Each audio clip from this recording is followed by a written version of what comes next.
So Gran Turismo 7 is an online-only microtransaction absolute mess. I hate having to start a video saying that because I had high hopes for the game, and honestly, besides all of that, I have been enjoying the game for what it is, but there is some elements to the game that is just not good, and we're going to be talking about that here in this video, especially some new stuff that actually just came out with the recent patch that makes it even worse. Believe it or not, it's insane. So if you guys do enjoy this video, like, be super appreciated. It really helps out the channel. If you guys are new around here, be sure to subscribe. You can always change your mind later if you guys don't like the content. We talk about the games and play the games here on the channel, so kind of news videos and kind of rants and discussions like this, and also things like gameplays, live streams, and all that good stuff as well. So stick around for more. Anyways, we're gonna jump into this. So VGC posted a whole article. We're gonna go through it because they did a really good job of kind of compiling all of this information, and we're going to talk about it, you know, chunk by chunk. Now, first things first, yesterday, the time of recording this, I think it was, Gran Turismo 7 servers went offline, which you would be like, okay, whatever, not a big deal. I just can't play online, right? But hey,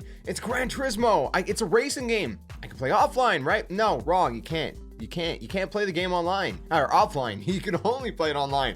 That's the problem. You know, remember back in the day when the PS4 and Xbox One were coming out, and what was the name? Don Matrix or whatever. He was like, well, what about people that want to play Xbox? Like, some people are like on a submarine, you know, and they can't play if it's online only. And I don't even know what it means to be on a nuclear sub, but I've got to imagine that it's not easy to get an internet connection. He's like, well, hey, good news. We got something for them. We got something called the Xbox 360.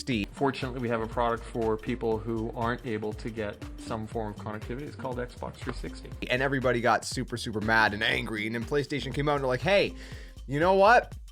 The thing about us is that you not have to be connected online all the time. You can play offline, you know? Oh, you want to share games with a friend? Here's how you do it. Here's the game. Thanks. And everybody's like, woo, you know, intense roars of applause, and it was all great. Now fast forward to PS5 era 2022, and Gran Turismo 7 requires you to be online. I don't know why. It's a racing game. I don't know why you have to be online only. It makes no sense to me. I remember playing Gran Turismo 1 back in the day. There was no online, but now Gran Turismo 7, if I don't have an online connectivity, I'm pretty much poop out of luck. And that's making it very difficult. So if they have to do server maintenance, you literally can't play the game. It's kind of like Destiny, which is fine because Destiny is supposed to be an online service game. Makes sense for a game like that. But a racing game like Gran Turismo 7, it doesn't make much sense. Now, we get into things that get even worse. Yeah, believe it or not, even worse. Let's head over to VGC. We're gonna go check out their article. I don't know what this was, but anyways, let's go over there, and you can see that they're talking about the latest patch, version 1.07, and that has reduced the payout of several races, because the other thing is microtransactions.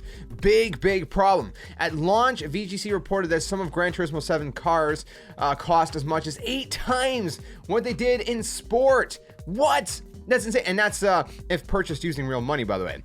Now, if we go down, we can see a bunch of stuff, right? So, while many racing game transactions, many racing games feature microtransactions, some of the most high-end cars in GT7 are so expensive that they require a significant amount of gameplay to obtain enough credits to buy them via normal means.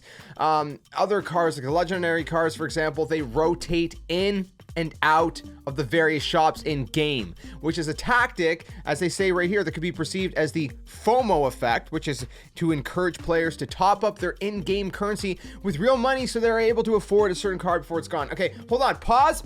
Let's go back. Let's talk about this really quick. Okay, now listen, the microtransaction issue by itself is an issue.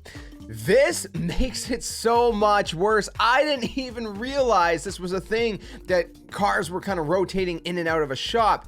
That's not good, man, because again, that's like they said, that's creating the FOMO effect, where it's like, okay, well, you know, I gotta top off my credits. I don't have enough credits, so it encourages people to buy credits so then they can, you know, get this car before it rotates out of shop. It doesn't make sense, and that's probably also why the game is online only, because if it wasn't online only, then they couldn't do that whole rotation with the shops. You see what I'm saying here?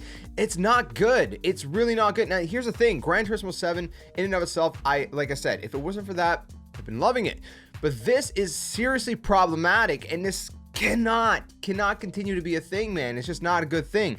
Anyways, let's go back here. Let's continue reading the article, because there's some crazy stuff more that we're going to talk about. So basically, Unlike in previous games in the series, it said players are unable to sell their cars to earn credits. Like, what? Why would you remove something that's been in the game for so long? You are unable to sell cars. I did not realize that. I had no idea. I did not realize. Once a player has finished the game's campaign, the main goal is to collect the legend cars, which are the most expensive cars in the game. Simply playing the game's races over and over is the only in-game option to earn these cars. So as a result, some of the members of the community came up with a track list that could be exploited for easy credits. But the list appears to be the main target of the game's latest patch, because there are some races that you get a lot of credits for, right? And hey, you still gotta, it's not like you're hacking the game or something. You're just like, okay, well, these are the races that give you good chunks of credits. We're just gonna, exploit, do it over and over and over again. So let's go through this, okay? Keep in mind, Gran Turismo 7 is a $70 game. If you're in Canada, that's what, $90? What is it? I don't even know how much. Yeah, $89.99 I think is how much games cost now in Canada. Look at this right here, okay? This is according to Discord user DDM. Now, the first couple, they actually got buffs, ironically. So, from what I'm understanding, 5,000 credits, and the bold one, see, the new payout is in bold, 70,000, 70,000. But those are only for the first two. Go to the next chunk right here, right? So, this one, 20,000 credits less. This one, 35,000 credits less. 25,000 less. 25,000 less. 30,000 less. 20,000 less. 25,000 less. 25,000 less. Again, 25, 10, 10, and whatever that is. I'm not even going to try to calculate that. And then, 15. So the point is, all of these got nerfed. Two of them got buffs. I don't know why those two got buffs, but all of these, excuse me, got nerfed. Okay, you get way less credits for these. Again, makes no sense, right? And then if you go down here, they note that there are 4 packs of credits to buy in the PlayStation Store. So if you want 100,000 credits, it's about $2.50 USD. I'm in Canada, keep in mind, it costs more over here. 250,000 credits, $5. 750,000 credits is $10. 2 million is $20. So all of that to say, a lot of cars cost, you could buy outright in Gran Turismo Sport. But look at the numerous examples that VGC lists at the bottom of their article, right here, okay? So for the Aston Martin Vulcan 16, it was $5 in GT Sport. It costs 3.3 million credits, meaning you have to spend at least $40 to top up your wallet, your in-game credits. The McLaren P1 GTR 16, again, $5 in GT Sport. 3.6 million credits in Gran Turismo 7, meaning you need $40 to be spent. The Audi R18 TDI 11, $3 in Gran Turismo Sport. But you need 3 million credits, so, remember 2 million credits is $40, right? So if you need 3 million credits, you need to buy $20 twice. So that's $40 total, right? So you need to buy 4 million credits. $40. It costs a $3 car in GT Sport. You gotta spend $40 minimum if you want it in GT7. Now, it technically doesn't cost $40. If you want to be technical, it costs $30, but you have to spend $40. So you have a $10 amount of credits remaining, which is 1 million credits. Either way, $3, $30. Do you see the problem here? This is a freaking huge difference. Massive difference. It's not good. It's really, really not good. And I don't know, man. All that to say, I just don't get why they would make these I get it. Excuse me. I get it. But we've seen a lot of practices like this, especially with Call of Duty, for example, in the past, X amount of years. And the backlash that got, and with EA, and with this developer, and that developer, and this publisher, and that you would think that they would know better than to do something like this. But everything about this scenario is just in poor taste. It's just bad. It's just really, really bad. I get they're trying to make money, but listen, you're already monetizing by, the game is $70 game, $80 game, whatever it is, depends where you are. It's already $70 game. It's not like this game is free to play or something. Then it's at least at that point, it's okay, well, I get it. They got to make their money somehow. Then it'd be all right, but still, for Gran Turismo, especially for someone like me who played the first games way back in the day on PS1, you know, was hoping that, you know, Gran Turismo 7 would be kind of like a spiritual successor to those games, which it is. Besides all this stupidity, it is, in my opinion, a spiritual successor to those games.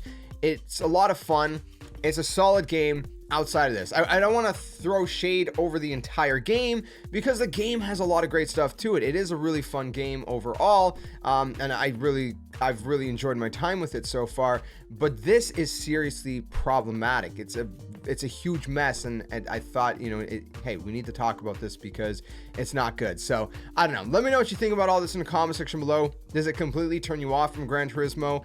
Would you otherwise be into Gran Turismo 7, or would you not care either way? I don't know. Where do you stand? Let me know your thoughts in the comment section below. But like I said, I think this is really bad, and I hope that they would listen to fan feedback and, you know, switch things up and really improve the game and make it a lot better than it is, because this not really it's not really good. It's not really good, and it's not a good look for Gran Turismo. It's an iconic game franchise, and they're tarnishing it with this kind of stupidity, in my opinion, you know. And it sucks to see, because like I said, outside of this, Gran Turismo 7 is a lot of fun, in my opinion. It's a really solid game, but this is seriously problematic, and developers and publishers got to stop doing that. You're going to charge for the game, don't do stuff like this. If you're going to make the game free to play, well, then you can get away with stuff like this, I guess, you know. But I don't know. Anyways, let me know your thoughts. If you guys are new around here, like I said, be sure to subscribe for more gaming content. I'll see you guys soon in another one. Stay safe, stay well, and until then, game on.